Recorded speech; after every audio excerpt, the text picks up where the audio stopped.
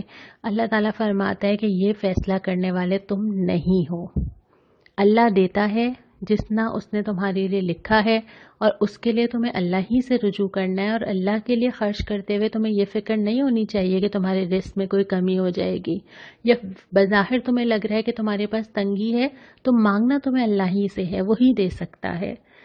اور اس کے بعد پھر جھٹلانے والوں کے انجام کا ذکر کیا ہے کہ جو لوگ دنیا میں اللہ کو جھٹلاتے رہے آخر کار وہ اپنا انجام دیکھ کر رہیں گے. یہاں سے سورہ فاطر مکی صورت کا آغاز ہوتا ہے. ابتدا ہوتی ہے کہ رحمت تو اللہ ہی دے سکتا ہے، اور رحمت وہ چیز ہے جس کے ہم سب سے زیادہ محتاج ہیں. دنیا میں بھی ہیں کیونکہ دنیا میں ہمیں کوئی اپنی رحمت سے ڈھانپ نہیں سکتا کہ میری ساری پریشانیاں دور ہو جائیں، اور آخرت میں بھی ہوں گے جب ہمارا نامہ عمل اس قابل نہیں ہوگا کہ ہم جنت میں جا سکیں تو ہم اللہ کی طرف دیکھ رہے ہوں گے، تو اللہ ہی رحمت دے گا. اس کے بعد یہ کہ دھوکے میں نہ ڈالے تمہیں دنیا کی زندگی یا کوئی اور دھوکے باز یا کوئی شیطان، کسی سے دھوکے میں نہ آنا. پھر فرمایا کہ عزت تو اللہ کی ہے، جسے اللہ عزت دینا چاہے. دنیا میں انسان چاہتا کیا ہے؟ کبھی اسٹیٹس لگاتا ہے، کبھی ٹویٹ کرتا ہے، کبھی برانڈڈ کپڑے دکھاتا ہے، کبھی اچھے سے جوتے اور پرس لے لیتا ہے، کبھی اپنی شاپنگ کا ذکر کرتا ہے، کبھی بہت اچھا ٹیبل سجا کے دعوتیں کرتا ہے. کس لیے کرتا ہے؟ عزت بڑھانے کے لیے. معاشرے میں اپنی عزت کہاں سے آتی ہے؟ اللہ دلوں میں ڈالتا ہے. اللہ بعض لوگوں کی عزت دوسروں کے دلوں میں ایسے ڈال لیتا ہے کہ انسان حیران ہو جاتا ہے. اللہ اپنے فرشتوں کے ذریعے لوگوں کی عزت بڑھاتا ہے. تو لیکن عزت حاصل کرنے کے دو گر بھی یہاں پہ بتائے ہیں، اور وہ کیا ہے؟ پاکیزہ قول اور عمل صالح. صرف باتوں سے نہیں. پاکیزہ قول تو ہوگا کہ ہم نے اللہ کی مانی، اللہ کی اطاعت کی، ساتھ میں عمل صالح بھی ہوگا تو اللہ تعالیٰ تمہارا مقام معاشرے میں بڑھا دے گا. لوگ تمہیں عزت نہیں دے سکتے، اللہ دے سکتا ہے. اس کے بعد چوتھے ربع کے اوپر آ جاتے ہیں. سب سے پہلے آتا ہے کہ لوگوں تم سب اللہ کے سامنے محتاج ہو. جو لفظ استعمال ہوا ہے انتم الفقراء، تم سب فقیر ہو اللہ کے سامنے. تمہاری ضرورت ہے کہ تم اللہ سے گڑ گڑا کے مانگو، ایک ایک چیز مانگو. اور اس کے بعد فرمایا کہ یہ وہ تجارت جو تم نے اللہ تعالیٰ سے کی ہے نا. یاد آ گئی آپ کو سورۃ توبہ کہ اللہ سے جان و مال ہم نے بیچے ہوئے اللہ کے ہاتھ. تو یہ جو تجارت ہے اس میں کوئی نقصان تھوڑی ہے، اور دنیا کی تو ساری تجارتوں میں نقصان کا ڈر ہے. یہ وہ تجارت ہے جس میں کوئی نقصان نہیں ہے. پھر فرمایا کہ مسلمان جن کو ہم نے کتاب اللہ کا وارث بنایا ہے، آج میں اور آپ جن کے ہاتھ میں یہ کتاب ہے، اور وارث کیسے ہیں؟ کیونکہ نبی کریم صلی اللہ علیہ وسلم کے بعد یہ کتاب آپ کی وصیت ہے اور میرے ہاتھ میں ہے. اب اس کتاب کو زمین میں پھیلانا میرا اور آپ کا کام ہے. ان وارثوں میں 3 طرح کے لوگ ہیں، اسی آیت میں ذکر ہے. ایک تو وہ ہیں جو اپنے نفس پہ ظلم کرتے ہیں، گناہ کرتے ہیں، اپنے آپ کو جہنم کے لیے تیار کرتے ہیں. دوسرے وہ ہیں جو بیچ کے راستے پر ہیں، آگے چلتے ہیں، پیچھے ہٹ جاتے ہیں، پھر ٹھیک آتے ہیں، پھر توبہ کرتے ہیں، پھر غلطیاں کرتے ہیں. تیسرے وہ ہیں جو نیکیوں میں بڑھ چڑھ کے حصہ لیتے ہیں. اور تینوں کے بارے میں ملتا ہے. جو پہلی کیٹیگری ہے وہ بہت سارے لوگ ہوتے ہیں، اور حدیث بتاتی ہے کہ یہ وہ لوگ ہیں جن کو محشر میں روکا جائے گا، جن کے لیے سب سے سخت ہوگا کہ وہ اپنی آنکھوں کے سامنے دیکھ رہے ہیں لوگ جا رہے ہیں، فیصلے ہو رہے ہیں، جنت میں جا رہے ہیں. تصور کریں نا رزلٹ ڈے کیا ہوتا ہے اور کتنا مشکل ہوتا ہے وہ انتظار کہ میرا کیا ہوگا. اس کے بعد دوسری والی جو تعداد ہے جو بیچ کے راستے پر ہیں، وہ تھوڑے سے تعداد میں ان کی بنسبت کم ہوتے ہیں، اور وہ جو ہیں ان سے ہلکا محاسبہ ہوگا، لیکن ہوگا.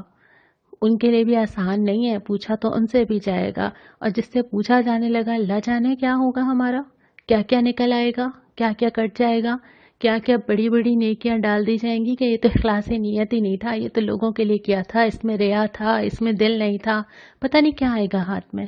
اور اس کے بعد وہ خوش نصیب ہوں گے جو بہت تھوڑے سے ہوتے ہیں ہر دور میں، آگے بڑھنے والے، زیادہ دینے والے، زیادہ کر دینے والے. وہ تو جنت میں کامیاب ہو گئے کیونکہ حساب ہی نہیں ہو رہا، بلا حساب جنت میں داخل ہو جائیں گے. اور اس کے بعد پھر کفار کی سزا اور تنبیہ کا تذکرہ آتا ہے کہ جو کچھ یہ کر رہے ہیں یہ اپنے آپ کو یہ نہ سمجھیں کہ کبھی ان کو پکڑا نہیں جائے گا، اور آخر ختم اس بات پہ ہوتا ہے کہ جب وقت پورا ہو جائے گا نا تو اللہ اپنے بندوں کو دیکھ لے گا۔ بڑا پیارا لگتا ہے یہ لفظ، اپنے بندوں۔ ہیں تو سارے ہی اللہ کے بندے نا، سرکش بھی ہیں، جبار بھی ہیں، فساد بھی پھیلا رہے ہیں، اللہ ہی کا انکار کر رہے ہیں، اپنی بادشاہت چلا رہے ہیں تو اللہ ہی کے، واپس بھی اللہ کے پاس ہی جائیں گے، کھڑے بھی اللہ کے سامنے ہی ہوں گے، توبہ بھی اسی سے کریں گے، وقت بھی اسی سے اور مانگیں گے، رحمت کی طرف بھی اس کے ہی دیکھیں گے۔ تو کتنا خوش نصیب ہے وہ آدمی جو اللہ کو وہاں جا کے پہچاننے کے بجائے یہیں پہچان لے، کیونکہ ابھی ہمارے پاس عمل کا موقع ہے۔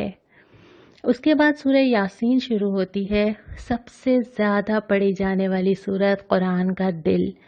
مکی صورت ہے لیکن کچھ آیات اس سپارے میں ہیں، لیکن باقی چونکہ اگلے سپارے میں ہیں تو ہم انشاءاللہ تعالی سورہ یاسین کا آغاز کل کریں گے۔ آج کے سپارے میں کوئی دعا نہیں آئی ہے، لیکن ہم اللہ تعالیٰ سے دعا مانگ لیتے ہیں کہ اللہ تعالیٰ ہمیں ان لوگوں میں شامل کر جو نیکی میں سبقت لے جانے والے ہیں، ہمیں ان لوگوں میں شامل کر جو جنت میں بلا حساب داخل ہوں گے، جن کو کہا جائے گا آؤ آج سلامتی ہے تمہارے لیے، نہ کوئی پریشانی، نہ کوئی غم، نہ کوئی تکلیف، نہ کوئی ناگوار بات۔ اللہ تعالیٰ ہم سب کو ان لوگوں میں شامل کرے۔ السلام علیکم ورحمۃ اللہ۔